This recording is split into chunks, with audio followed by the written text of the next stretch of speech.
Dāmas un kungi, un kā nākamo runātāju es vēlos pieteikt Tieslietu ministrijas valsts sekretāru Mārtiņu Lazdovski. Mārtiņu, lūdzu.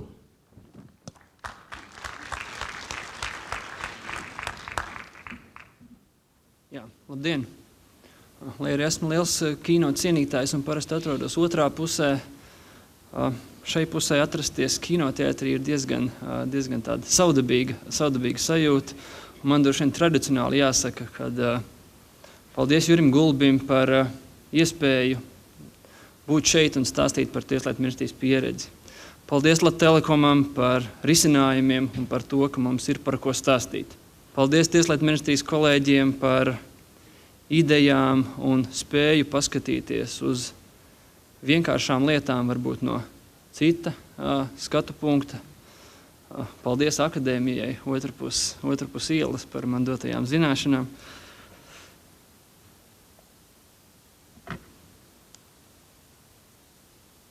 Tas, par ko es gribētu izstāstīt, ir par to, kā mēs Tieslietu ministrijā pēdējo, 4 gadu laikā esam virzījušies uz mūsu IT sistēmu attīstību, centralizāciju un savādāk, ja tā var teikt, pārvaldību.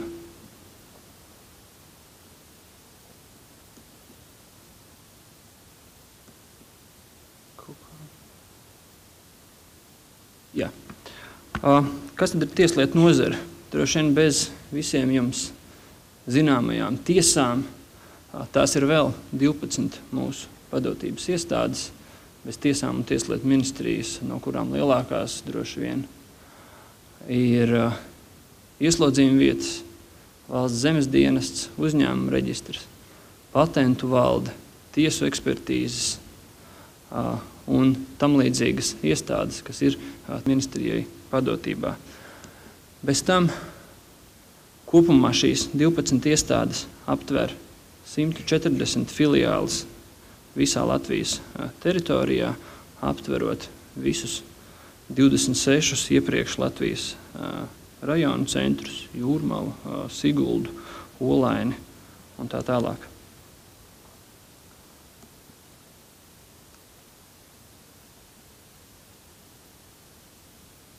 Es atvainojos, kaut kā man te.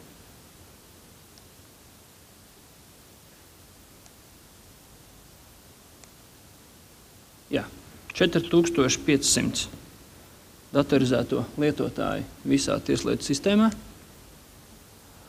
Mēs uzturam, es gribētu teikt, būtiskākās no valsts informācijas sistēmām, jo, kā mēs zinām, katrā valstī būtiskākās ir 3 informācijas sistēmas. Iedzīvotāji, vispirms, par ko jau sāka runāt Gulbikungs, kas ir iekšlietu ministrijas pārziņā, bez tā uzņēmumi un īpašumi. Uzņēmumi un īpašumi ir Tieslietu ministrijas pārziņā esošas informācijas sistēmas. Valsts zemes dienesta, uzņēmuma reģistra, tiesu informatīvā sistēma. 2008. gadā, kad es sāku strādāt Tieslietu ministrijā, situācija bija sekojoša. Katrai iestādei bija savs datu pārraides tīkls un savs pakalpojums sniedzējs.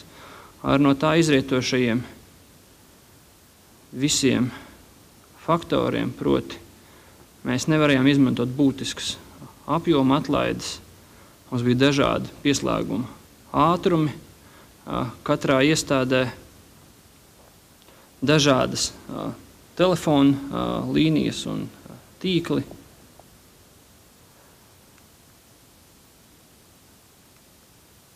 Dažādas programmatūras un informācijas sistēmas, kas savā starpā nevienmēr bija integrējams. Bez papildus ieguldījumiem mums bija salīdzinoši grūti tās administrēt, un mēs faktiski nevarējām vēl domāt par vienotas IT pārvaldības ieviešanu. Un tehniskā organizācija, protams, bija tāda, ka katra iestāde, katra no 12 iestādēm, plus vēl 3 kapitāla sabiedrībām, pēc sava prāta, ja tā varētu teikt, organizēja savu IT pārvaldību, dažādu piegādātāju kontroli un tā tālāk. Kāda šobrīd ir situācija? 2009. gads, ja mēs atceramies, visā valsts pārvaldē faktiski pagāja zem moto izmaksu samazināšanu. Līdz to arī mēs bijām spiesti domāt par to, kā mēs samazināsim savas izmaksas. Bez tam mums bija arī vairāki izaicinājumi priekšā, proti Eiropas projektu ietvaros mums bija iespēja modernizēt vairākas savas informācijas sistēmas, piemēram, zemesgrāmatu sistēmu vai valsts zemes dienesta ģeogrāfiskās informācijas sistēmas, kas mums prasīja papildus lielāku, uzstādīja augstākas prasības attiecībā uz datu pārraidi no mūsu reģioniem. Tāpat tiesās bija paredzēts sākt domāt par videokonferenču risinājumiem. Tā rezultātā mums paralēli izmaksu samazināšanai bija jādomā arī par to, kā mēs atrisināsim šīs lietas, lai mēs projektu realizācijas rezultātā varētu pilnvērtīgi izmantot mūsu informācijas sistēmas. Tā rezultātā mēs jau balstoties varbūt uz senāku valsts zemes dienesta pieredzi, kur zemes dienestā jau no 2005. gada bija vienots balss un datu pārraides tīkls, sākām domāt par to, kā mēs visā tieslietu sistēmā varētu izveidot vienotu balss un datu pārraides tīklu, aptverot visas 14 mūsu iestādes, aptverot ne tikai datu pārraidi, bet nodrošināt arī datu pārraides ātruma būtisku palielināšanu, nodrošinot arī tātad šos 170 datu pieslēguma punktus visā Latvijas teritorijā. Paralēli tam, lai būtu arī vienots balss pārraides tīkls, tātad šī IP telefonija aptverot 4500 mūsu lietotājus visā valsts teritorijā, izveidot kontaktcentrus mūsu lielākajām iestādēm un, kas pats svarīgākais, izveidot vienotu datu centru tieslietu nozarei, kuru apvienot vienotu lietotāju autentifikāciju, aktīvo direktoriju, vienotu un centralizētu elektroniskā pasta sistēmu un pārvaldību, vienotu palīdzības dienestu un arī centralizēt mūsu grāmatvedības procesus.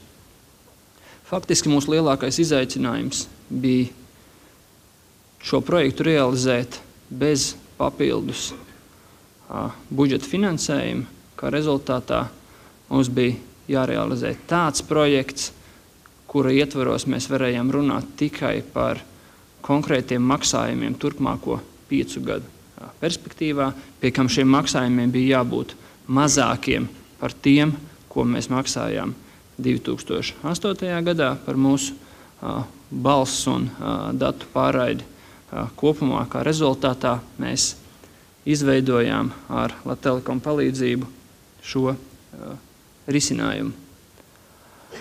Jā, papildus tam mums ir šobrīd arī vienots videokonferenču risinājums visās tiesās un savienots ar ieslodzījuma vietām. Ko mums tas dod? Mums ir vienots interneta pieslēgums, vienots iekšējais tīkls, plus katrai iestādē ir savs tīkls. Tīklā tā rezultātā katra iestāde var strādāt savā tīklā, piekļūt kopējiem resursiem, un Tieslietu ministrija var piekļūt attiecīgi iestāžu informācijai. Tātad mums ir vienota infrastruktūra, vienots datu centrs, vienoti resursi visai tieslietu nozarei.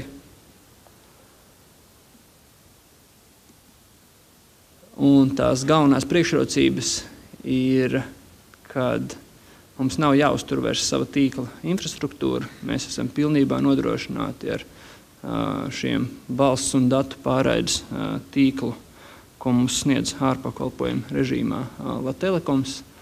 Drošība, kas ir būtisks aspekts, jo ja mēs varējām runāt, kad lielākajām mūsu informācijas sistēmām bija atbilstoša IT drošība, tad atsevišķām mazākām iestādēm, kur nebija atsevišķu IT speciālistu, mēs pavisam noteikti nevarējām runāt par pietiekamu IT drošību.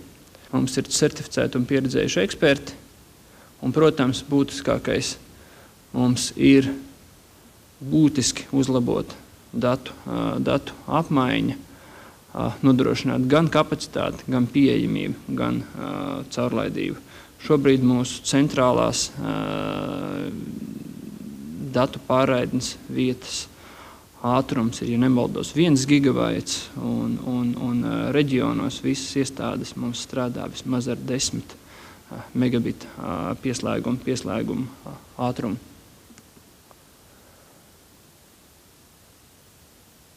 IP telefonija es jau pieskāros, bet tātad mums ir viens piegādātājs gan datu, gan balss risinājumiem.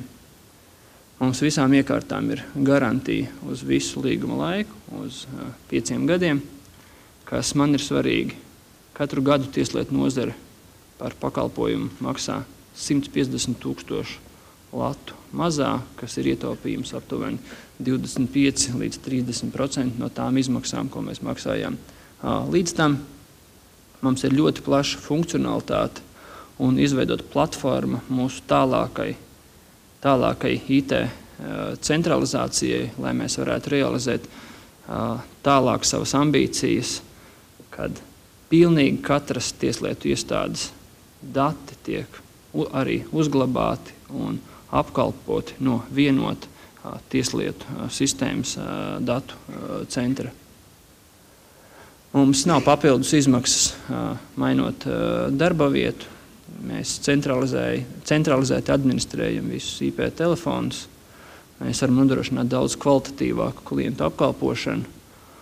Un mums nav papildus uzturēšanas izmaksas, izņemot iepriekš definētos maksājumus mūsu pakalpojumu sniedzējiem.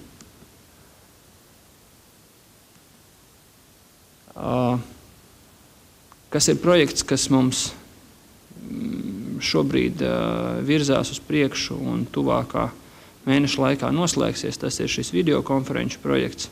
Proti, visas Latvijas tiesas tiks aprīkotas ar videokonferenču risinājumu. Papildus jebkura Latvijas tiesu zāle tiks nodrošināta ar audio ieraksta funkcionalitāti, kas nozīmē, kad tiesām būs atvieglotāka protokola sagatavošana, puses vieglāk varēs piekļūt informācijai par to, ko tad kura puse ir teikusi tiesas sēdē. Mums būs iespēja nodrošināt videokonferences starp tiesām un ieslodzījuma vietām, kas nozīmē, ka mums samazināsies ar konvoju saistītās izmaksas. Mums būs iespēja nodrošināt videokonferences, piemēram, starp tiesu un tieslietu ministriju, un es prezumēju, ka līdzīgi būtu jārīkojas arī pārējām valsts pārvaldes iestādēm, jo, kā mēs zinām, administratīvās lietas izskata tiesu nami rajonos. Es zinu, ka daudzas ministrijas un iestādes pietiekami daudz resursu tērē, lai brauktu uz Rēzekni, Liepāju vai Valmieru uz tiesas sēdēm, kas prasītāju dēļ tad arī tiek atceltas, kā rezultātā ir velti tērēti resursi. Videokonferenču risinājums varētu būt tas, ar kura palīdzību mēs varētu nodrošināt iestāžu atrašanos ministrijās, iestādēs vienā vietā un nodrošināt tiesvedību, izmantojot videokonferenču režīmu. Un es nemaz nerunāju, protams, par pārobežu videokonferenču iespējamību, proti vistipiskākais gadījums. Mēs nerunājam droši vien par krimināllietām, bet par civillietām. Ir noticis kāds satiksmes negadījums Itālijā vai Francijā, diez vai būtu liederīgi Latvijas iedzīvotājiem braukt uz turien, lai izskatītu konkrēto lietu. Tātad Eiropas tiesu sadarbības ietvaros būs iespējams Latvijas lieciniekiem liecināt procesos, kas ir ārvalstīs, un attiecīgi arī otrādi. Jā, es jau pieminēju, tad laika ietaupījums, nerunāsim nemaz par naudas un cilvēku resursu ietaupījumu, drošība un nodrošinājums pret informācijas noplūdi, tātad šie kanāli attiecīgi tiek šifrēti, nepieciešamības gadījumā tiek nodrošināta balss pārveide, tas ir tajos gadījumos, kad nepieciešams pārveidot šo liecinieku balsi. Ir iespējams veikt arī dažādus papildus uzlabojumus. Kā es minēju, Tieslietu ministrija ir arī paralēli centralizējusi savus grāmatvedības procesus. Tas viss tiek administrēts šobrīd no Tieslietu ministrijas centrālā aparāta. Mums ir izveidota infrastruktūra, un mums mērķtiecīgi ir jāvirzās, lai turpmāko 2 gadu laikā mēs centralizētu, uzturētu pilnīgi visus lielākos tieslietu sistēmas reģistrus. Tātad mazākās iestādes jau šobrīd tiek centralizēti, uzturētas Tieslietu ministrijā, un uzņēmuma reģistrs ar savu jauno informācijas sistēmu arī jau tiek administrēts centralizēti. Šogad mēs plānojam ieslodzījuma vietas pieslēgt, un nākamgad zemes dienestu, un ar to arī mūsu centralizācija būtu paveikta.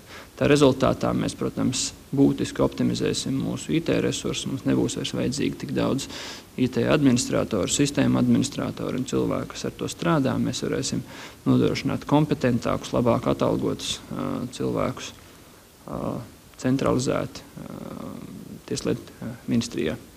Man nedaudz mulsina gan tās mūsu kolēģi no Reģionālās attīstības un pašvaldību lietu ministrijas aktivitātes, jo es vairs īsti neizprotu, kā iet tās centralizācijas kopā ar tagad tām idejām par vēl vienu centralizētu risinājumu visas valsts pārvaldes ietvaros, bet tie būs jautājumi, uz ko mums būs jāmeklē atbildes tuvāko 2 mēnešu laikā.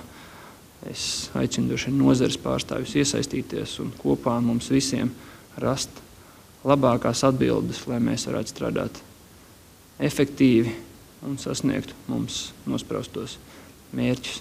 Paldies vēlreiz par iespēju izstāstīt par Tieslietu ministrijas pieredzi, un es ar lielāko prieku atbildēšu uz jūsu jautājumiem. Dāmas un kungi, laiks jautājumiem.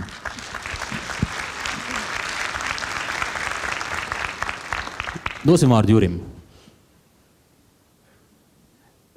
Jā, man jautājums ir, šis liekas kā tāds tīri interesants un tāds spīdošs piemērs no ministra kabineta aprindās. Vai ir citās ministrijās arī kaut kas līdzīgs sākts, vai varbūt šis tiek izmantots kā tāds pozitīvais piemērs un modelis, kā varētu rīkoties arī citas ministrijas, jo viena no galvenām problēmām tieši ar valsts IT sistēmām ir bijis tas, ka viņas ir tur 10, ja ne 100 un visādos muģekļos līdz šim ir uzturētas. Te tas izskatās, ka tiek atrisināts pilnībā. Jā, es sapratu jautājumu. Man ir grūti teikt par katru no maniem kolēģiem un citām ministrijām. Cik es zinu, tie risinājumi ir dažādi, pavisam noteikti pie līdzīga risinājuma strādā, cik es zinu, zemkopības ministrija, iespējams arī citas ministrijas, tomēr iepazīstoties ar to informatīvo ziņojumu, ko sniedz mani kolēģi no reģionālās ministrijas.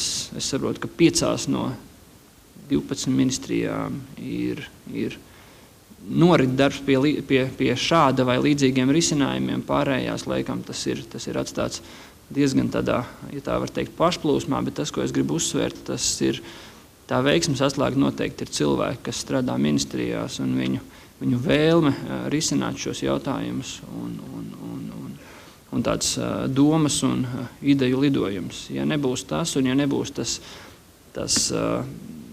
izpildītāju līmenis, kas to gribēs darīt, tad, protams, neviens valsts sekretārs atsevišķi to nevar izdarīt. Bet tā mana pārliecība ir, ka mums ir jāvirzās uz analogu risinājumu jebkurā ministrijā un jebkurā nozarē, un tad mums ir jārunā par to, kā mēs jau no milzīga skaita iestāžu faktiski pāriesim uz 12 centralizētiem risinājumiem un kā mēs pēc tam apmainamies vienoti un unificēti ar informāciju starp šiem definētajiem datu centriem. Paldies! Jā, man ir jautājums Lazdovska kungam par to sprūžu plānu, par kuri sašutus visi IT nozara, kas parādījās pilnīgi no nekurienes un pēc būtības plāno izveidot vēl vienu valsts institūciju, kas konkurēs brīvā tirgu par valsts naudu un traucēs dzīvot visiem, kas normāli pelna naudu un strādā ar saviem līdzekļiem. Man ir jautājums, vai kāds ministrs vispār iebilda pret to murgu, kas tur tika prezentēts, jeb ne, jeb tas ies tagad tālāk, tā kā tur ir paredzēts? Kā atbildīgs ierēdnis, es, protams, nerunāšu tādās kategorijās.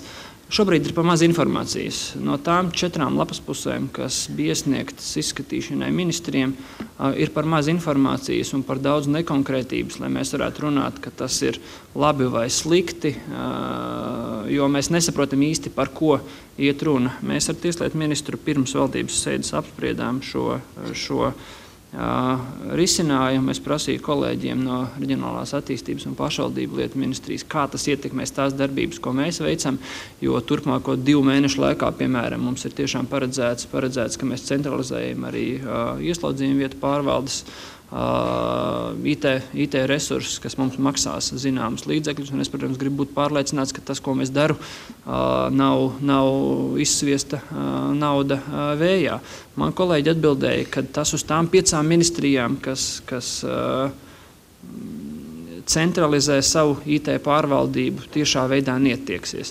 Bet droši vien, kad mums kopīgi atbildes uz tiem jautājumiem, uz tiem daudzajiem jautājumiem, kas bija otrdienas ministru kabinetes sēdē, būs jārod turpmāko 2 mēnešu laikā debatēs ar Reģionālo lietu ministriju. Paldies par atbildi.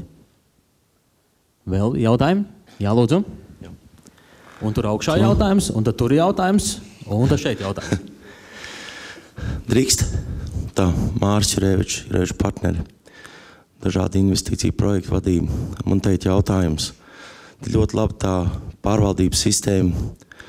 Kāda iespēja būs arī, teiksim, pie zemes dienas datiem tik klāt projektētājiem, attīstītājiem, jo šobrīd mums tie papīri jānēsā no vienas iestādes uz otru, visu laiku jāprasa kaut kādas izziņas, lai otra iestāde apstiprinātu, un kāda iespēja būt profesionāļiem tikt arī pie tiem datiem, lai izmantotu, lai mēs ātrāk apstrādātu, lai investīciju projekti ātrāk attīstītos. Vai par to ir domāts? Jā, paldies. Tieslietu ministrija tādā datu izplatīšanas teiksim tā, kontekstā ir domājis par šiem jautājumiem, un tas mūsu uzstādījums ir tāds, kas atbilst pilnībā datu izplatīšanas direktīvas prasībām. Proti, mums ir jānodrošina pieeja šiem datiem par attiecīgu licences samaksu vai kā savādāk. Droši vien valsts pārvaldē būtu nepastarpināti jāpiekļūst pie citu valsts iestāžu datiem, un informācijas nēsāšana nebūtu tas, ar ko mums būtu jānodarbojas. Bet es domāju, zemes dienesta kontekstā un ģeogrāfisko informācijas sistēmu attīstības kontekstā mums noteikti jārunā par to, kā mēs šo grafisko informāciju nododam privātam sektoram. Protams, iekasējot attiecīgu licences maksu, jo mums šīs sistēmas ir arī attiecīgi jāuztur. Tomēr mums ir jādod šī iespēja privātam sektoram tālāk jau radīt produktus ar tālāku pievienoto vērtību, ko mēs varētu tālāk laist tirgu. Un es domāju, uzņēmuma reģistrs ir pietiekami labs piemērs, kur jau šobrīd mums ir 3 informācijas atkal izmantotāji, ir interese vēl no 2 informācijas atkal izmantotājiem. Mēs redzam, ka tirgu ir veselīga konkurence, un es domāju, analogai pieejai būtu jābūt arī attiecībā uz visiem grafiskajiem datiem, uz datiem par īpašumiem un citiem datiem, kas ir valsts rīcībā. Jo veiksmīgāk privātais sektors spēs šos datus apstrādāt un radīt labākus produktus sabiedrībai, jo visi no tā mēs būsim ieguvēji. Es domāju, ka visiem ir skaidrs, ka labākais tādas valsts informācijas atkal izmantošanas piemērs ir droši vien, kad visu jūsu mobīlie telefoni, kur ir karte un adrese, kas sākotnēji ir veidots tieši uz tā kartogrāfiskā pamata, kas ir bijis kartogrāfijas iestāžu attiecīgo valstu zemes dienestu rīcībā. Paldies par atbildi. Mēs turpināsim ar labajā pusē jautājumu.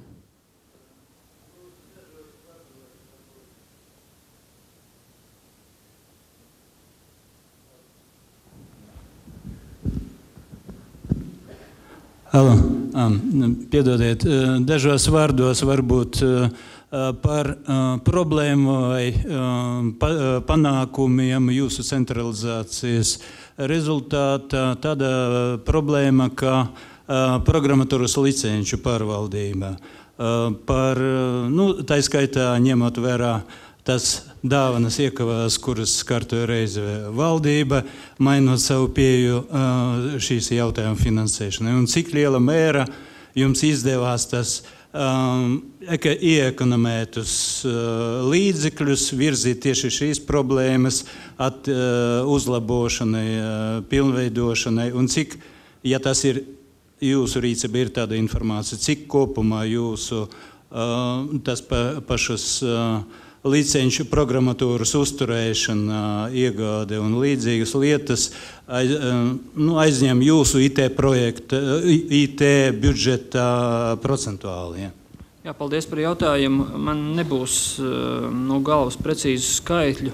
Tomēr, ja mēs runājam par tādām klasiskiem centralizācijas problēmām, jeb izaicinājumiem, kā moderni teikt, tad es pieļauju, ka līdzīgi kā citās ministrijās, jebkuru centralizāciju saskārās ar zinām pretestību no mūsu 12 iestāžu puses, jo katrā iestādē bija savi IT cilvēki, savi IT administratori, kas tīri objektīvi daļai no tiem mēs piedāvājām, mūsuprāt, labākajiem un spējīgākiem, piedāvājām darbu ministrijā, strādāt ar šiem centralizētajiem risinājumiem. Daļai tīri objektīvi darbs bija jāzaudē. Apzināsimies, ka iestāžu vadītāji zaudēja iespēju, teiksim tā, organizēt dažādus iepirkumus, kas saistīti gan ar tām pašām licencēm, ko jūs minējāt, un ar to saistītām lietām. Ja mēs runājam par Es gribu teikt, ka tās bija galvenās problēmas un izaicinājumi, un, protams, ka tā kā mums nebija papildus resursi šī projekta realizācijai, tas princips, kādu mēs ieviesām, mēs izreikinājām, cik katra iestāde šobrīd uztur, izdod naudas savas IT saimniecības uzturēšanai, un mēs centāmies izreikināt katrai iestādē individuāli, lai tas centralizētais risinājums maksātu vismaz par 20% mazāk. Tad iestādes, protams, tur centās dažādos veidos sniegt tos aprēķinus. Pēkšņi vairs nevienā iestādē nebija vairs IT speciālistu, kas tieši nodarbojas ar šiem jautājumiem. Visi bija jāmatu apvienošanas kārtībā, nevienu nevarēja atlaist, tādējādi izmaksas nevarēja optimizēt. Tās bija tādas organizatoriskas problēmas, ar ko mums bija jāsaskarās. Ja mēs runājam par licencēm, es nevarēšu tieši nokomentēt, kāda ir tās ekonomijas apmērs, tomēr pavisam noteikti dažādas serveru licences skaitu un attiecīgi izmaksas mēs esam samazinājuši. Pēdējais, ko mēs tā tīri praktiski izskaitījām, centralizējot savu grāmatvedības sistēmu, kur katra iestāde mums maksāja attiecīgi par saviem lietotājiem un serveru licencēm un tā tālāk. Es tik detalizēti varbūt neorientējos tajā. Katrā gadījumā centralizētais risinājums mums izmaksāja licenču naudas ziņā 20% lētāk. Tātad mēs ieguvām centralizētu risinājumu un katru nākamo gadu maksāsim 20% mazāk par licencēm. Ja vien, protams, grāmatvedības programmu izstrādātāji man nākamgad nepateiks, kad vajag tās licenču cenas par 20% lielākas. Paldies par atbildi. Tur bija jautājums? Jā. Sveicināt, Jānis Bokta, Latvijas Valsts radio televīzijas centrs. Vispirms gribēju arī komplimentu izteikt, jo Tieslietu ministrijā ir tādas organizācijas kā uzņēmuma reģistrs, kas ir ļoti moderni, atvērti arī pret elektroniskiem pakalpojumiem, vispār dokumentu aprit elektroniskā veidā. Taču jautājums ir par to, ka mēs redzam vismaz, ka tā ir tī lietas, viņas var sadalīt to vai iegūmu vai ietaupījumu divos veidos. Viena lieta ir labais piemērs, ko arī jūs darat, tās tiešās izmaksas, ko jūs samazinat, piemēram, par datu pārraidi, par serveru izmaksām, licenzēm. Otra lieta ir par tiem varbūt netiešiem pakalpojumiem. Vēl precizējot, Varams bija veicis tādu pētījumu, kad valsts pārvaldē, piemēram, dokumentus valsts pašā savā starpā apmainās tikai 14% elektroniski. Tad ir jautājums, vai šis process, kas ir noticis, vai jums ir tādi dati, kādi ir bijuši tādi netieši ieguvumi, tātad, kas ir principā tieši ieguvumi. Un otra lieta ir, mēs LVRTC esam saņēmuši daudz jautājumus no juristiem, tieši saistībā ar drošu elektroniskā parakstu lietošanu, piemēram, kad varēs iesniegt tiesā pieteikums ar drošu elektronisko parakstu. Paldies. Jā, paldies. Tādus netiešos ieguvumus mēs neesam rēķinājuši, tomēr tas, ko mēs esam izdarījuši, arī centralizējot savas lietvedības sistēmas, protams, dokumentu aprite starp tieslietu sistēmas iestādēm šobrīd notiek tikai elektroniskā veidā. Man gan jāatzīst, ka mēs elektroniski neparakstam tos dokumentus un mēs uzticamies tam, ko mēs darām, jo tīri godīgi, ja man dienā ir jāparaksta apmēram 150 dokumenti, manis būs pa maz, lai es katru no tiem parakstītu elektroniski. Līdz ar to mums ir noteikti papīra apriti iestādē iekšienē un attiecīgi tālāk komunikācija ar iestādēm un ar citām ministrijām notiek elektroniski. Jūs pieminējāt uzņēmumu reģistru, kas tiešām ir tāds vēsturiski jau labs piemērs, varbūt tāpēc, ka tur bija arī vēsturiski dažādi vērtēti, bet mūsuprāt pietiekami veiksmīga sadarbība ar privāto sektoru. Uzņēmuma reģistrā šobrīd tiek aktīvi strādāts, lai mēs es gribu cerēt 1. jūnija, bet varbūt nesolīšu, varbūt 1. jūlija mēs varētu ieviest uzņēmumu elektronisku reģistrāciju, tāpat arī izmaiņas, lai varētu iesniegt elektroniski.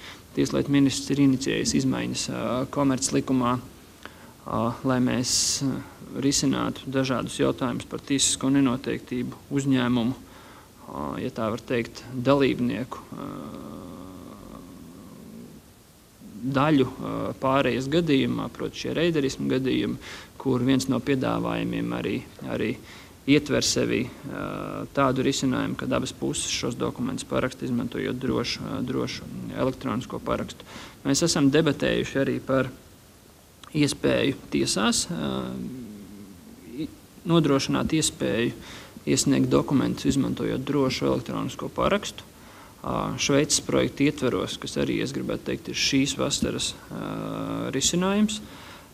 Tādiem pieteikumiem, kur mums nav jāpievieno liels apjoms dokumentu, kas var būt pierādījumi tiesas procesā, ja mums ir jādebatējas, pieļaujot arī ar jums kopā, kā mēs varam to nodrošināt, bet, piemēram, brīdinājuma kārtībā, kas ir prasījumi, mēs izstrādāsim speciālas formas, lai šādas prasības varētu iesniegt jau uzreiz elektroniski, izmantojot drošu elektronisko parakstu, un es pilnīgi piekrītu, ka mums ir jādebatē arī par pārējo dokumentu iesniegšanu, izmantojot drošu elektronisko parakstu. Tā pašā laikā es gribu uzreiz piebilst, ka viena tīri praktiska lieta, ar ko mēs esam saskārušies, kā mēs zinām, ka tad civil procesā, kur ir sacīksts princips, pusēji ir tiesai jāiesniedz ne tikai tie materiāli, kas būs pēc tam tiesas rīcībā, bet arī tie materiāli, kas jānosūta otrām pusēm.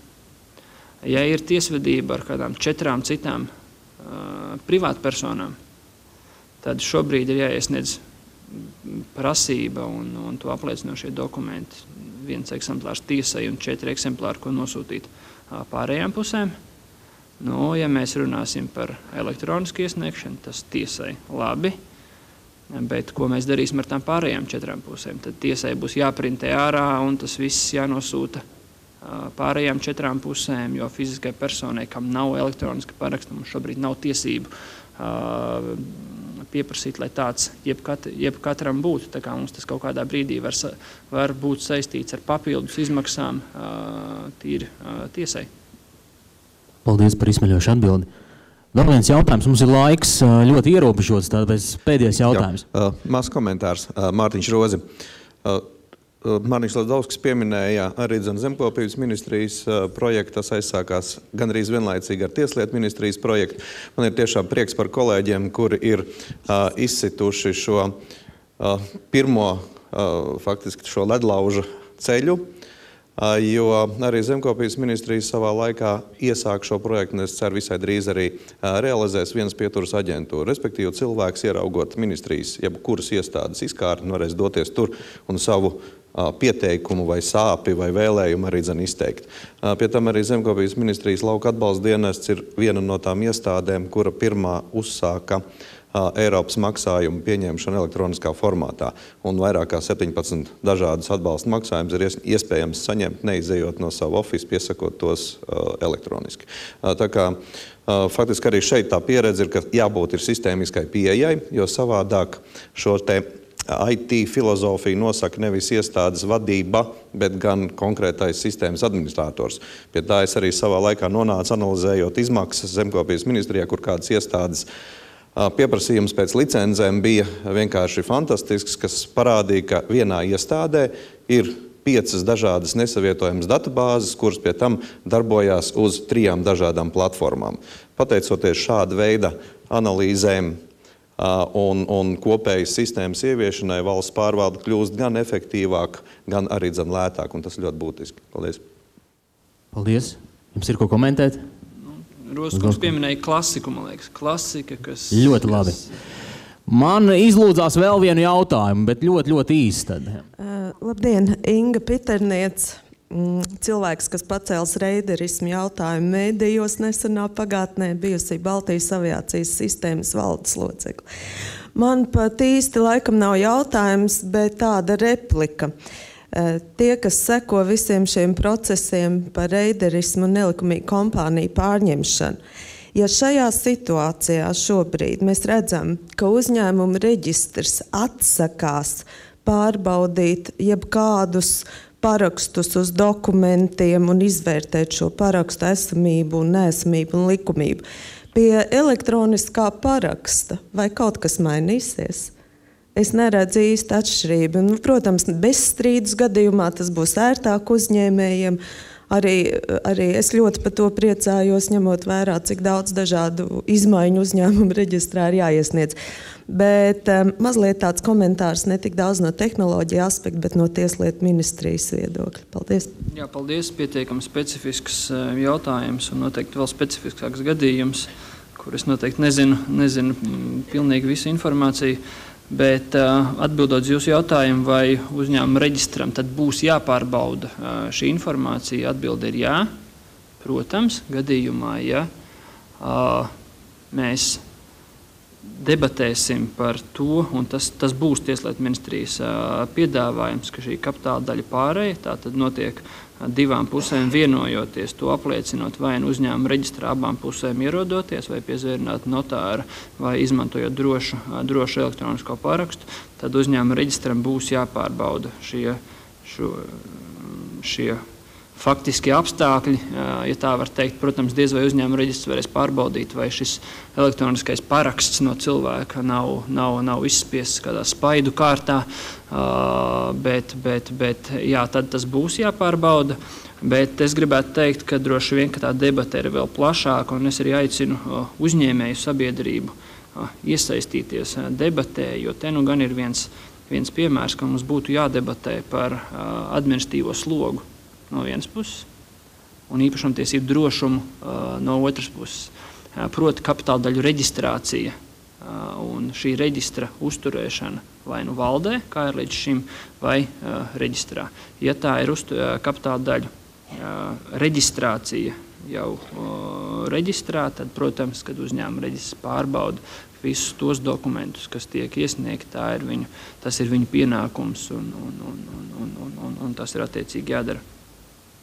Paldies par atbildi. Bet tā ir plašāka debate, jo es pilnīgi ar acīm redzu, kā būs daļa uzņēmēji, kas teiks, kas nebūs saskārušies ar līdzīgiem gadījumiem, kā Piternieces kundze, teiks, ka tā ir lieka birokrātija un tas nav vajadzīgs, jo mēs arī šobrīd pietiekam labi paši tiekam galā.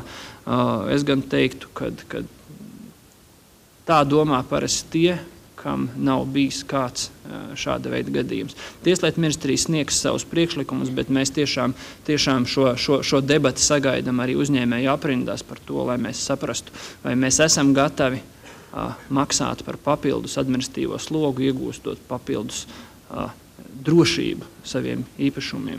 Jo, protams, ja mēs salīdzinām ar vienu varbūt garāžas pārdošanu Ludzā, kur vērtība ir 500 lati, ar vienām kapitāla daļām, kur vērtība ir 14 miljoni lati, tad vienā gadījumā ir notārs un tiesnesis, otrā gadījumā ir šobrīd papīrs, kur mēs nemaz nevaram pārbaudīt, bet tas paraksts ir īsts, nav īsts, kas tas tāds ir, kas ir iesniegts un tā tālāk. Paldies, paldies. Ļoti ātri un ērti uzņēmējiem. Paldies, debatēm jāturpinās. Paldies, mēs sakam Mārtiņam Lazdovskim, Tieslietu ministrijas valsts sekretāram. Paldies, Mārtiņ. Paldies. Dāmas un kungi, mēs esam iekavējuši pusdienas. Tā ir sliktā ziņa, bet labā ziņa, kad 1:15 mums pusdienām ir jābeidzās un turpināsies kino seansi. Gribu atgādināt, ka jums visiem ir biļetes. Uz biļetēm ir laiks, kad kino seanses sākās. Vietas nav ierobežotas, izvēlieties sev tīkamāko. Ja, tā tīkamāko vietu vai nu priekšā vai aizmugurē un baudiet kino. Atgādinu, ka aktieri un scenārija autori būs pieejami zālē. Meklējiet rokās. Ja, un atgādinu, ka 5:30 tiekamies kino Daile uz vakara noslēguma pasākumu. Paldies jums, uz tikšanos!